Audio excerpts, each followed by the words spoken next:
But if we do it right, if the fight is just random enough, I think it actually adds a whole lot of tension and drama to the fight. The fight becomes something that you can't just completely plan out, and you know exactly how it's going to go if everyone just does their job.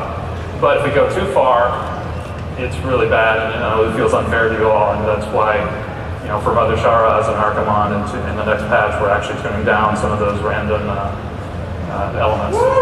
But there's a couple things about randomness. Random does not mean unknown. There's a lot of fights that have pretty random elements, who we target with certain spells, things like that. But there's a ton of strats. There's videos on the web. You can know everything there is to know about an encounter and know where all the different random elements might lie. And randomness can be overcome, usually. If you have a really great strat to deal with randomness, you can deal with it that way. Also, just better gear helps deal with the randomness. If you get really unlucky with the crushing blows, and your tank just still has enough hit points to absorb that blow, then you'll continue on. And here's another thing that I think a lot of people forget is that randomness can also favor all of you, the player. And here's the big example here. Prince Malgazar. So, for every single time the Infernals seem to land just on the casters and right on the tank, they also sometimes land way over yonder. We've actually talked quite a bit about what would we do to mitigate a lot of randomness about where the Infernals drop, and we keep on coming to the conclusion that it would probably mean it would drop on you more, not less, because if we're going to make it not random, we'd actually want it to be a more meaningful part of the encounter. So we've actually decided to leave the encounter the way it is, and sometimes you get a little bit lucky, sometimes you get a little bit unlucky with it, but if you've got really great DPS during phase 3, you can power him down before too many Infernals come out, or if you've got a really good strat for looking up and seeing where the Infernals land and moving your raid around, you can deal with it that way too. So another challenge type is what I refer to as endurance test. And this is just simply how long the fight takes. A longer fight is by nature harder, and why it's harder is, well, there's an increased chance for mistakes. The longer you go, the more chance there is for a concentration lapse from your main tank healer, or someone fails their living bomb check. It also does mean that there's more chances to get unlucky during the fight. A lot of times when we're throwing around so many complicated mechanics, sometimes they interact in some pretty vicious ways, and the longer the fight goes, the more chances that sort of little bit of unlucky thing can happen. Mana management becomes an important thing in a long fight. In a really short fight, you just go all out, mages, priests, you don't care, just lay into it. But in a really long fight, suddenly you have to think about, well, am I going to have enough mana to last through the entire fight? And here's another thing about endurance test. Great DPS helps. If you've got really great DPS, you shorten the fight, and the fight becomes easier. Defeating encounters in Burning Crusade isn't really just about outlasting the encounter, making sure you all survive. You need to have really a good DPS, and if you've got players who are highly skilled at DPS, then you will increase the chances of your raid succeeding. And here's an example of one of our endurance tests in Black Temple. This is the Illidari Council. This fight is a lot like the Twin Imps encounter from Entourage. The 4 members of the council all have their abilities, and when you start fighting them, they use them, and the fight doesn't really change a whole lot over time, but it's a test to see whether or not you can keep up with what they're doing for a good solid 10 minutes. Nightbane is another endurance test. Nightbane is probably the longest fight occurs on, pretty close to Malgazar. He's another endurance style test. So all these different challenge mechanics, we put them. There's a lot of different encounters that use various elements of them, and it's not we pick one and make the encounter do just make that part of the challenge. We do end up putting it all together, and when we put it all together and we crank it up all to 11, that's when you get something like Build-in Storm Rage. So that's it. We'll go to QA. We have Micah and Chad who will take questions right there.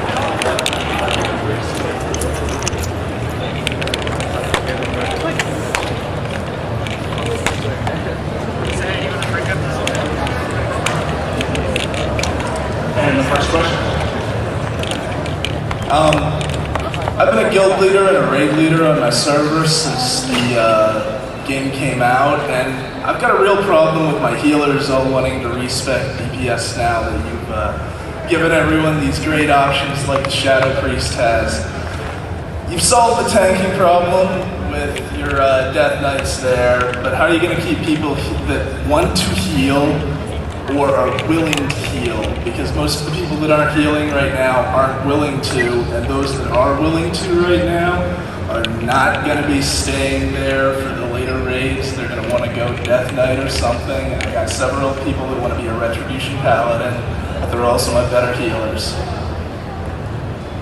Jeff, do you want to handle this on upcoming changes in Priest? Holy form! Well, there's definitely a class element of that question for sure, but we have often tried to take certain classes and switch up their roles on certain encounters. To think of an example, well, the Black Temple is a reliquary, you can't heal during the first phase with anything away. So things like that. I don't know,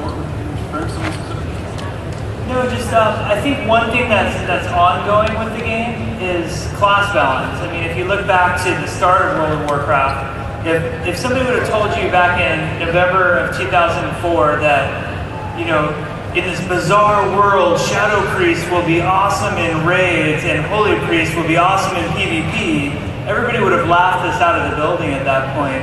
And it's an ongoing process of updating the classes to making sure that all of their specs are viable. Now, what we can't guarantee is that all specs are viable in all aspects of the game.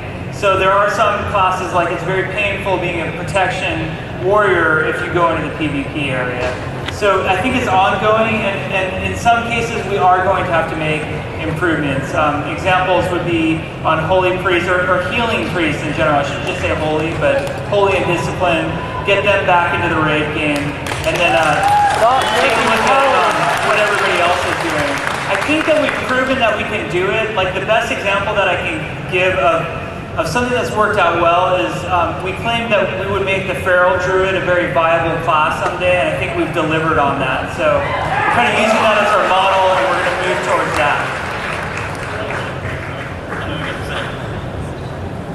Hello. First of all, Warlock's rock. The second question is,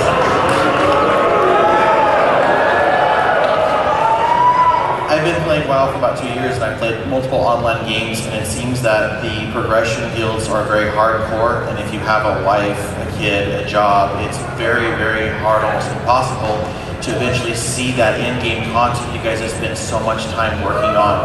A good example would be hitting 60 and then BC coming out and now not able to run max NC AQ40, which are great raids and encounters, but they don't progress you. What is going to happen eventually for those not casual players, but not hardcore raiders that can't raid 5 nights a week or can't spend 4 hours at a time or get a group together to do a 10-man 4 days a week to clear Kara and to gear up? That's a great question. Well, first of all, I do want to debunk that like the people in the hardcore guilds don't have lives, because a lot of them are here today and they have jobs, they work, they have kids. But a lot of what you're saying is right. You want to see the content. One crazy idea that we've been throwing around for Northrend is it seems that we made this awesome undead dungeon called Naxxramas that would just fit so perfectly in with the whole theme of Northrend, and we could drop it down to like maybe Molten Core level of difficulty and let all the players who never got to see Naxxramas have a reason to go there and be rewarded for it. That's one idea we've been throwing out, is to take some of that older content and suddenly make it accessible. So I think we're going to see more of that, and a lot of it will also just come from how much time people have to get to the content.